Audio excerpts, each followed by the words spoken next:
खबर शामिल कंदासीं। वॾे वज़ीर सैयद मुराद अली शाह जी सदारत में वॾे वज़ीर सैयद मुराद शाह सदारत हेठि बोर्ड जी सूरत हाल ऐं बोर्ड मुतासिरनि जा मसइला हल करण बाबति इजलास थियो आहे। वॾे वज़ीर जी तर्जुमान जो चवणु हो त इजलास में सिहत वारे वज़ीर अज़रा पेच हो, इतलात वारो वज़ीर शर्जील इनाम मेमण ऐं ॿिया शरीक थिया।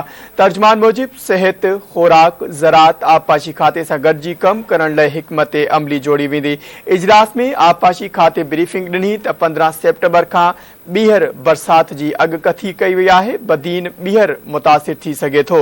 सेवण शहर खे बचाइण लाइ मंछर डंड खे कटायो वियो आहे। आबपाशी खाते जी ब्रीफिंग ॾिनी आहे। कंबर, नसीराबाद ऐं वारहा मां पाणी निकाल कयो पियो वञे। हाणे उन ते शहरनि खे ख़तरो नाहे। पीटीए में ब्रीफिंग ॾिनी आहे त 1,66,000 ख़ीमा वरिता आहिनि। 3,88,000 अचनि पिया। 6,56,000 जी ज़रूरत आहे।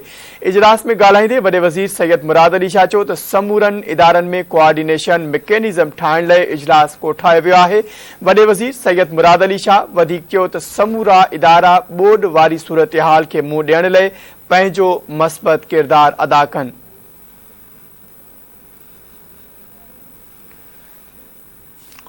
ॿिए पासे सूद समा वारे सूबाई वज़ीर शर्जील इनाम मेमण चयो आहे त वॾे वज़ीर सैयद मुराद अली शाह पारां बोर्ड मुतासिरनि जी मदद लाइ टास्क फोर्स जोड़ी वई आहे। कराची में प्रेस कॉन्फ्रेंस कंदे शर्जील इनाम मेमण चयो त टास्क फोर्स रोज़ानो जी बुनियाद ते सूरत हाल जो जाइज़ो वठंदी। शर्जील इनाम मेमण चयो त जैकबाबाद ऐं कश्मीर में हालतूं बहितर थियनि पयूं, जॾहिं त बोर्ड मुतासिरनि खे खाधो, दवाऊं ऐं ॿियूं सहूलतूं फ़राहम कयूं पियूं वञनि। सूबाई वज़ीर जो वधीक चवणु हो त सिंध हुकूमत ऐं इदारा बोर्ड मुतासिरनि खे हंगामी बुनियादनि ते रिलीफ फ़राहम करे रहिया आहिनि। सूद समा वारे सूबाई वज़ीर जो चवणु हो त आबपाशी खाते जी कोशिश आहे त पाणी जल्द निकाल कयो वञे। हुन चयो त RBOD, LBOD में पाणी जो वहिकिरो तेज़ आहे ऐं रोहिड़ी केनाल में बि चाड़ वारी सूरत हाल आहे। हुन चयो त टास्क फोर्स बोर्ड मुतासिरनि बाबति रोज़ानो इजलास कंदी ऐं सिंध में पैदा थियल सूरत हाल जो जाइज़ो जी बुनियाद ते जाइज़ो वरितो वेंदो। सूबाई वज़ीर चयो त जन इलाइक़नि ताईं पहुची सघूं था, उते सिंध हुकूमत इमदादी सामान पहुचाए पई। जेकी इलाइक़ा जहिड़ा न आहिनि उते पाक फौज ऐं नेवी राशन ऐं ॿियो सामान पहुचाए रही आहे। शर्जील इनाम मेमण चयो त हिन वक़्त ताईं PDMA ऐं NDMA तरफ़ां 1,72,000 ख़ीमा ॾिना विया आहिनि। PDMA तरफ़ां 1 लख तरपाल ऐं 10 लख मच्छरदानियूं पहुचायूं वियूं आहिनि। शर्जील इनाम मेमण जो चवणु हो त LS बंद खे कट लॻण बैदि सेवण ऐं भर पासे मां पाणी 15 खां 20 ॾींहनि में निकाल थी वेंदो।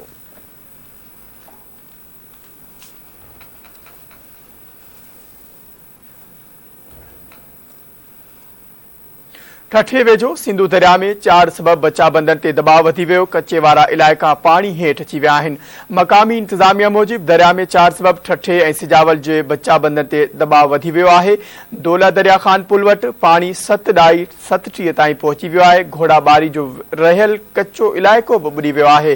इलाइक़े वासियुनि ॿुधायो त ज़मींदारी बंदि टुटण बैदि पाणी लिंक बंदि, PB ऐं सूंडा हेला बंदि तरफ़ वधण लॻो आहे। इलाइक़े वासियुनि आला इख़्तियारनि खां मुतालबो कयो त पाणी जी सूरत हाल ते ज़ाब्तो आणे इंसानी जानियूं बचायूं वञनि।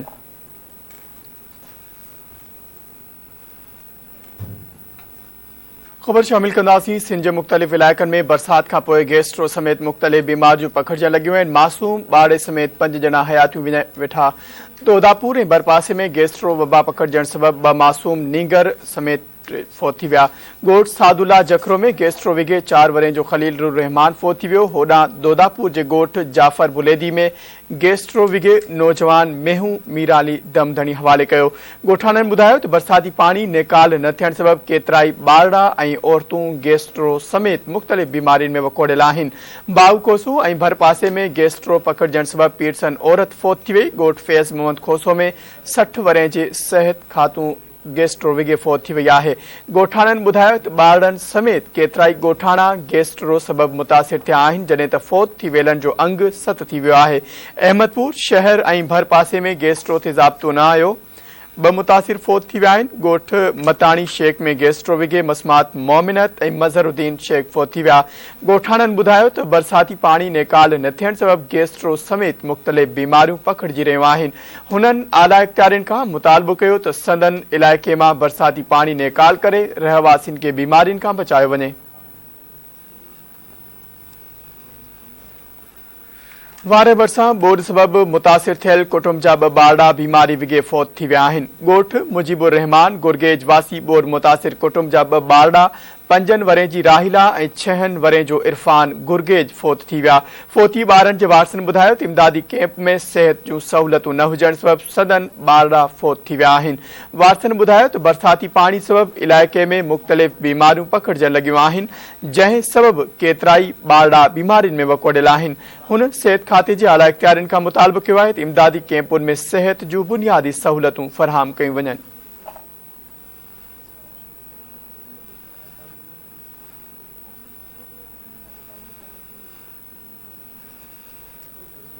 बे पासे बिरार रोड वेझो 2 ॿारड़ा बरसाती पानी में बुॾी फौत थी विया।